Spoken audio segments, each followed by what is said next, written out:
Hey folks, today we're gonna unpack the side events in Toronto. It's not a ton of them if you compare to my Dubai video. So what I advise you to do, just sign up for everything and come for everything. And get the main event ticket, of course. So you're just gonna meet everyone. I think it's gonna be a very nice and niche conference.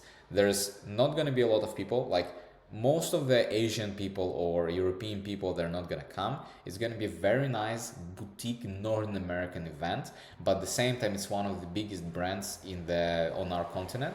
So definitely check this out if you want to go and you want to talk with cool people, you want to do it in a less crowded space. Toronto is gonna be the best. So thank you guys.